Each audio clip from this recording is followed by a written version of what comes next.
यहाँ पर आपको इंस्टॉल का ऑप्शन मिल जाता है, तो आप यहाँ से इसे इंस्टॉल कर लीजिएगा। सबसे पहले आपको यहाँ पर ऑप्शन मिलेगा ईमेल आईडी, या फिर आप फेसबुक से इसे अकाउंट को ओपन करना चाहते हैं। हम यहाँ पर गूगल से अपना अकाउंट ओपन करेंगे, तो गूगल पर क्लिक करेंगे। इसके बाद हमारी जितनी भी ईमेल आईडी हैं यहाँ पर शो की जाती है। आप इनमें से कोई भी ईमेल आईडी चॉइस कर सकते हैं जो कि आपके मोबाइल एप्लीकेशन पर ओपन होती हैं। इसके बाद आपके सामने ऑप्शन आएगा साइन अप का, तो यहाँ पर आप अपनी कंट्री चॉइस करेंगे। इसके बाद एक mobile number, valid mobile number है जो यहाँ पर फिल करेंगे। इसके बाद आपकी जो डेट ऑफ बर्थ है वो यहाँ पर डालेंगे, और अब आपको यहाँ पर दिखाना है do you have experience in trading, यानी कि आपको ट्रेडिंग के मामले में एक्सपीरियंस है या नहीं है। अगर है तो आपको यस करना है, अगर नहीं है तो आपको नो पर क्लिक करना है। हमें एक्सपीरियंस है तो हम यहाँ पर यस पर क्लिक करेंगे, और नीचे ऑप्शन मिलेगा आई एग्री का, आपको इस पर टिक करना है। इसके बाद नेक्स्ट स्टेप वाला ऑप्शन पर क्लिक कर देना है, सिकी फॉर नाउ पर क्लिक करेंगे। इसके बाद आपके सामने ट्रेडिंग अकाउंट इस तरह से ओपन हो जाता है। अब आप देखेंगे कि यहाँ पर आपका जो बैलेंस है वो अभी 0 है। यहाँ पर आपका रियल बैलेंस है वो दिखाया जाता है। इसके बाद आपको यहाँ पर 3 लाइनिंग का एक ऑप्शन मिलेगा, आपको इस पर क्लिक कर देना है। इसके बाद आपकी जो प्रोफाइल है यहाँ पर कुछ इस तरह से दिखाई जाती है, आपको स्क्रॉल डाउन करना है। इसके बाद आप देखेंगे नीचे आपको एक ऑप्शन मिलेगा सेटिंग का, सेटिंग वाले ऑप्शन पर आपको क्लिक करना है। अब आपके सामने आपकी जो प्रोफाइल है वो ओपन हो जाती है। सबसे नीचे आप देखेंगे तो एक ऑप्शन आएगा आपके सामने वेरिफिकेशन स्टेटस का, जो कि अभी नॉट वेरीफाइड है। यानी कि जब आपका एप्लीकेशन वेरीफाइड हो जाता है तो आप यहाँ पर ट्रेडिंग कर सकते हैं।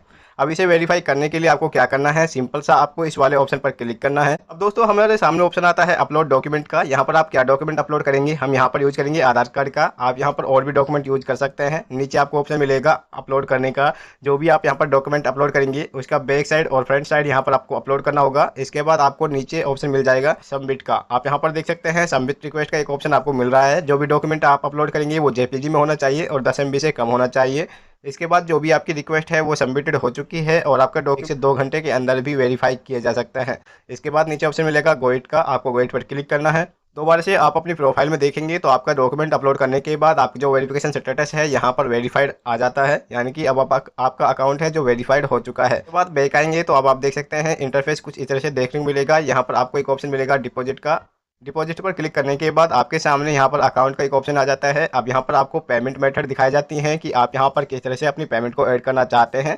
आप चाहें तो इंडियन कैश में भी अपलोड कर सकते हैं, बिटकॉइन है, इंडियन नेट बैंकिंग है, इनमें से यूज कर सकते हैं, या फिर स्क्रॉल डाउन करेंगे यहाँ पर आपको एक ऑप्शन मिलेगा नेट बैंकिंग के बाद यूपीआई का, यानी कि आप इंडियन यूपीआई भी यूज कर सकते हैं। यूपीआई पर आपको क्लिक करना है। क्लिक करने के बाद आप देखेंगे यहाँ पर मिनिमम डिपॉजिट आपके सामने आ जाता है। यहाँ पर आप 1500 रुपये डिपॉजिट कर सकते हैं शुरुआत का, यहाँ से इससे कम नहीं होता है। इसके बाद ऑप्शन आएगा आईएनआर का। यहाँ पर आपको डिपॉजिट अमाउंट है जो यहाँ पर फिल करना है, जितना भी आप यहाँ पर ऐड करना चाहते हैं। जैसे कि हम यहाँ पर 2000 ऐड करेंगे। इसके बाद यहाँ पर आपको अपनी यूपीआई आईडी करनी है। यूपीआई आईडी आप यहाँ पर फोन पे, गूगल पे, अमेजोन, जो भी आप यूपीआई आईडी यूज करते हैं वो यहाँ पर फिल करेंगे। इसके बाद आप देखेंगे नीचे ऑप्शन आ जाता है आपको डिपॉजिट कन्फर्मेशन का। आपके सामने वो दिखाया जाता है कि आप यहाँ पर कितना कन्फर्मेशन के लिए कि कितना अमाउंट ऐड कर रहे हैं। नीचे ऑप्शन मिलेगा कन्फर्म का, आपको इस पर क्लिक करना है। क्लिक करने के बाद आपके सामने इस तरह का इंटरफेस दिखाया जाता है। यहाँ पर आपको एक स्कैनर दिखाया जाता है जो कि आपको स्क्रीनशॉट कर लेना है। स्क्रीनशॉट करने के बाद आपको अपने फ़ोन पे से पेमेंट करनी है, तो फ़ोन पे पर आपको क्लिक करना है। वहाँ पर आपको स्कैनर वाला ऑप्शन मिलता है, उसके सामने आपको स्कैनर दिखाना है, और यहाँ पर आपका जो पेमेंट है वो इस तरह से दिखाई देगा। इसके बाद आपको प्रोसीड टू पे पर क्लिक करना है और अपनी पेमेंट आईडी को कंप्लीट कर लेना है। अब जो भी आपकी पेमेंट कंप्लीट होती है वहाँ पर आपको एक यूटीआर नंबर मिलता है जो कि यहाँ पर शो किया जाता है। अब आपको सामने मिलेगा कॉपी का, यहाँ पर आपको ये कॉपी कर लेना है। कॉपी करने के बाद आपको बैक जाना है और यहाँ पर एक ऑप्शन मिलेगा यूटीआर नंबर लगाने का। जो भी आपने पेमेंट कंप्लीट की है उस यूटीआर नंबर को कॉपी करने के बाद यहाँ पर आपको पेस्ट करना है। इसके बाद नीचे ऑप्शन मिलेगा कंटिन्यू का, आपको कंटिन्यू वाले ऑप्शन पर क्लिक कर देना है। इसके बाद आपकी जो पेमेंट है वो कंप्लीट हो जाती है। आपके सामने थैंक यू का ऑप्शन आ जाता है, यानी कि आपकी ट्रांजेक्शन है जो कंप्लीट हो चुकी है। आपको रिटर्न टू मर्चेंट पर क्लिक करना है। इसके बाद आपका जो डिपॉजिट है वो प्रोग्रेस में है, यानी कि आपने जितने भी पेमेंट ऐड की है वो वहाँ पर आपको दिखाई जाती है। आपकी जो पेमेंट है 1 से 2 मिनट या फिर 1 से घंटे के अंदर भी कंप्लीट हो जाती है। इसके बाद नीचे ऑप्शन मिलेगा गोइट का, आपको इस पर क्लिक करना है। करने के बाद आप देखेंगे हमारी ट्रांजैक्शन हिस्ट्री में हमारे 2000 रुपये हैं जो ऐड हो चुके हैं। अब हम इसे यूज कर सकते हैं। इसके बाद ऑप्शन मिलेगा आपको ट्रेडिंग का, आपको यहाँ पर ट्रेडिंग का ऑप्शन मिलता है, आपको इस पर क्लिक करना है। बाद आपके सामने ट्रेडिंग के लिए ऑप्शन आ जाते हैं। आप यहाँ पर देख सकते हैं ऑल वाले ऑप्शन पर आपको सभी ट्रेडिंग वाले अकाउंट दिखते हैं। फॉरेक्स में, क्रिप्टो में या फेवरेट में आप यहाँ पर चॉइस कर सकते हैं। जिसमें भी आपको यहाँ पर ट्रेडिंग करनी है उनमें से आपको चॉइस करना है। चॉइस करने के बाद यहाँ पर आप ट्रेडिंग कर सकते हैं। बाद हमारे सामने अकाउंट पर क्लिक करेंगे तो आप देखेंगे हमारा जितना भी बैलेंस है यहाँ पर शो किया जाता है। जैसे कि हमने यहाँ पर विड्रॉल कर दिया है, ये जैसे कि हमारे सामने ये ऑप्शन आता है, हम इस पर क्लिक करेंगे तो इसे विड्रॉल भी कर सकते हैं। विड्रॉल करने का तरीका क्या है, सबसे पहले आपको इस पर क्लिक करना है। नीचे ऑप्शन मिलेगा विड्रॉल का, आपको इस पर क्लिक करना है। इसके सामने ऑप्शन मिलेगा पेमेंट डिटेल का, यानी कि आप कितनी पेमेंट यहाँ पर विड्रॉल करना चाहते हैं। यहाँ पर आपको यूएसडी का ऑप्शन मिलेगा। जो भी आप पेमेंट विड्रॉल करेंगे वो यूआईडी के अंदर ही पेमेंट को विड्रॉल कर सकते हैं। इसके बाद करेंसी का ऑप्शन मिलेगा कि आप कितनी पेमेंट यहाँ पर विड्रॉल करेंगे, वो इंडियन रुपी में आपको दिखाई देती है।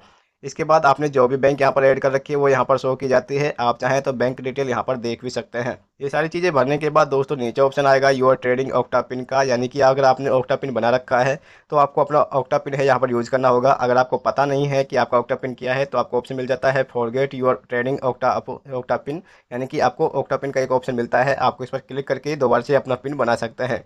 इसके बाद पिन लगाने के बाद आपको रिक्वेस्ट वाला ऑप्शन पर क्लिक कर देना है। जैसे क्लिक करेंगे तो दोस्तों आप देख सकते हैं जितनी भी आपकी पेमेंट हिस्ट्री है वो यहाँ पर दिखाई जाती है। हिस्ट्री पर क्लिक करेंगे तो आप देखेंगे कि आपका जो विड्रॉल है यहाँ पर दिखाया जाता है कि आपने कितने पैसे विड्रॉल किए हैं, कितने ऐड किए हैं।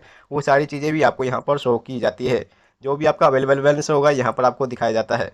अब आप यहाँ पर कितनी भी ट्रेडिंग कर सकते हैं। ट्रेडिंग करने के लिए सिर्फ आपको ट्रेडिंग वाले ऑप्शन पर क्लिक करना है और यहाँ पर आपको ऑप्शन मिल जाते हैं फॉरेक्स, क्रिप्टो, इंडियन, यानी कि आप जिस पर भी क्लिक करेंगे उसके सामने आपको उसका प्राइस दिखाया जाता है। अगर ये ग्रीन दिखाता है तो ये प्रॉफिट देता है, अगर यहाँ पर रेड दिखाता है तो ये भी लॉस में चल रहा है। इसीलिए आप यहाँ पर ट्रेडिंग भी कर सकते हैं। दोस्तों वीडियो पसंद आए तो वीडियो को लाइक करें, दोस्तों के साथ शेयर करें। Thank you for watching this video.